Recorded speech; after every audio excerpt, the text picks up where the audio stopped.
আসসালামু আলাইকুম রহমতুল্লাহি বারকাত। ঝরে গেল আরেকটি তরতাজা প্রাণ নোংরা রাজনীতির খেলায়। ওসমান হাদি শেষ নিঃশ্বাস ত্যাগ করেছেন সিঙ্গাপুরে। আসলে দেখুন, ওসমান হাদি শুধু যে আওয়ামী লীগের বিরুদ্ধে কথা বলছে বিষয়টা কিন্তু তা না। এই ওসমান হাদির যে বক্তব্যগুলো আছে সেগুলো যদি আপনি একটু বিশ্লেষণ করেন তাহলে দেখবেন যারা রাজনীতিতে করাপ্টেড, মোট কথা হচ্ছে যারা দুর্নীতি করতো, দুর্নীতিবাজ, তাদের সবার বিরুদ্ধে কিন্তু ওসমান হাদি উচ্চ কণ্ঠস্বরে কথা বলতো।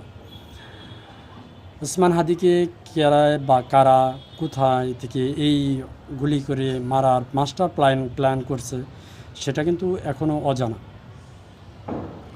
এই নোংরা রাজনীতি, বাংলাদেশের এই নোংরা রাজনীতি থেকে ওসমান হাদির মতো একটা তরতাজা প্রাণ শেষ নিঃশ্বাস ত্যাগ করেছেন বৃহস্পতিবার রাতে সিঙ্গাপুর উন্নত হাসপাতালে চিকিৎসাধীন অবস্থায় শেষ নিঃশ্বাস ত্যাগ করেন। এতে অনেকেই খুশি হয়েছেন, আবার অনেকেই দুঃখ প্রকাশ করছেন। দেখুন, এই জুলাই অভ্যুত্থানে যারাই ছিল তাদের মধ্যে ওসমান হাদি অন্যতম ছিল। করাপশন নিয়ে, দুর্নীতি নিয়ে অনেক কথা, অনেক বক্তব্য করছেন। তো এই ওসমান হাদিকে কেন মারা হয়েছে, কে মাস্টার প্ল্যান করছে সেটা কিন্তু আদৌ অজানা। যে গুলি করছে সে পালিয়ে গেছে ভারতে, তাকে ভারতে পালিয়ে যাওয়াতে সাহায্য কে করছে, এত দ্রুত কিভাবে পালিয়ে গেল, এবং গত বছর সে গ্রেপ্তার হয়েছিল অস্ত্রসহ, সে দ্রুত কিভাবে জামিন পেল, এগুলো কিন্তু অনেক কিছু অজানা। তো আমার ভিডিওটা পুরোটা না দেখে কমেন্ট করবেন না। দেখুন, ওসমান হাদি কথা বলতো সবার সামনে, আমরা কথা বলি কোনো না কোনো গণমাধ্যমকে কোট করে। তো এই ওসমান হাদি হয়তো বা কোনো একদিন এই নোংরা রাজনীতি থেকে ওসমান হাদির কথা সবাই ভুলে যাবে। এনসিপি বলেন বা আরও যারা আছে, যে সমস্ত দল আছে সবাই হয়তো বা কোনো একদিন ভুলে যাবে। দেখেন, 1971 সালে যে আমরা বাংলাদেশ স্বাধীন হয়েছে সেটা কিন্তু অস্বীকার কেউ করতে পারবেন না। সেই স্বাধীনের কারণেই আমরা স্বাধীনতা পেয়েছি। হ্যাঁ, বিগত 17 বছর আমরা কথা বলতে পারি নাই, কথা বললেই আমাদের মুখটা চেপে দেওয়া হয়তো। তো সেখান থেকে বের হয়ে এই জুলাই অভ্যুত্থান যারা করছেন তাদেরকেও কিন্তু আমরা স্মরণ করি, আমরা তাদেরকেও নিয়ে কথা বলি। তারা খুব ভালো কাজ করছেন এবং সামনে যারাই আসবেন তাদেরকে এই শেখ হাসিনা পালানোর বিষয় যারা অবগত রাখছেন, তো তারা যা করছেন শুধু যে তারাই করছে তা না, সারা বাংলাদেশের ম্যাক্সিমাম মানুষ, সমষ্টি কিছু গোষ্ঠী বাদে ম্যাক্সিমাম মানুষ কিন্তু আওয়ামী লীগকে ঘৃণা করতো। কেন ঘৃণা করতো?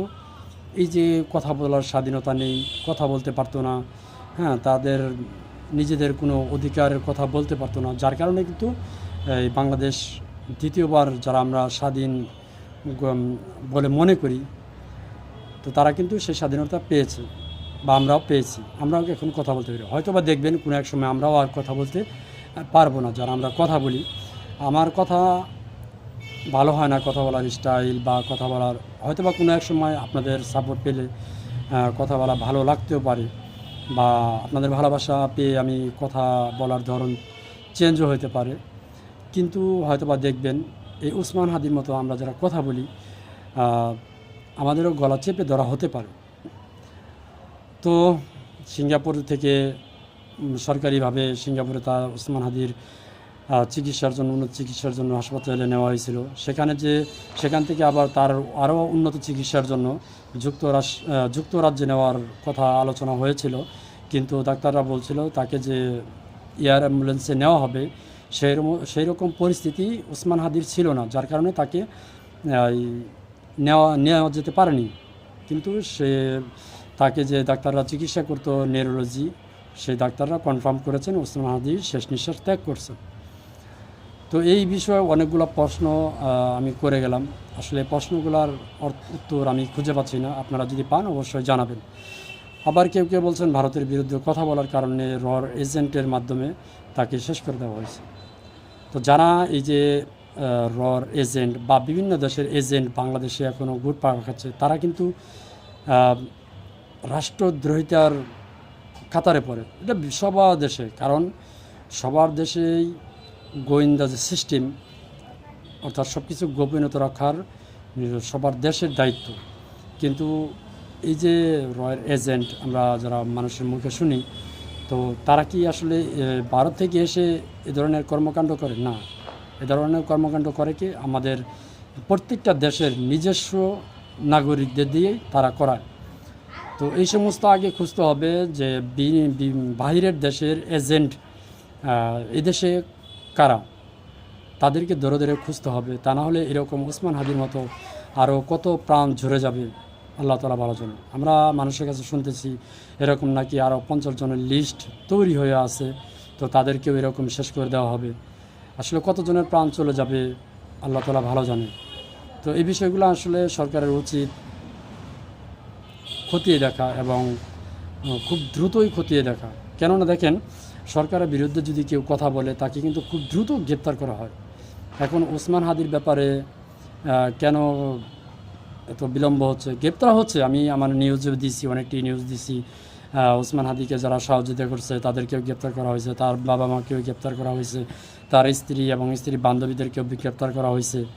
এমনকি গতকালকেও আমি একটা নিউজে দিছি, তার বাবা মা স্বীকার করছে কারা কারা তাকে পালিয়ে যেতে সাহায্য করছে। তো ওসমান হাদির মতো এরকম যারা মাস্টার মাইন্ড তাকে মারার জন্য প্ল্যান করছে, এরকম কত জনের কত জায়গায় ছড়িয়ে ছিটিয়ে বাংলাদেশে বাইরের এজেন্ট আছে, আল্লাহ তাআলা ভালো জানে। তো এই বিষয়গুলো খতিয়ে দেখার অনুরোধ জানাচ্ছি সরকারের কাছে।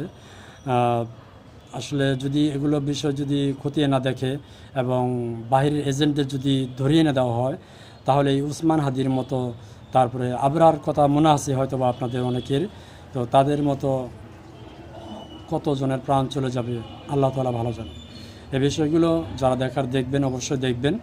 আর আমার ভিডিওটা যদি ভালো লাগে অবশ্যই শেয়ার করে দিবেন। দেখুন, আমি কথা বলি কোনো দল বা ব্যক্তিত্ব হিসেবে নয়, যেগুলো বর্তমান বাংলাদেশে ঘটছে আমি সেগুলো বিষয় নিয়েই কথা বলি। তো আমি জানি না কতদিন কথা বলতে পারবো, হয়তোবা আমিও কথা বলতে পারবো না, এরকম হতে পারে। তো যদি বাংলাদেশে আসলে স্বাধীনতা হয় বা স্বাধীন হয়, কথা বলার স্বাধীনতা পাই আমরা, তাহলে কথা বলবো। আর যদি মুখ চেপে দেওয়া হয় তাহলে হয়তো আর কথা বলতে পারবো না। ভালো থাকবেন সবাই। আসসালামু আলাইকুম ওয়া রাহমাতুল্লাহি ওয়া বারাকাতুহু।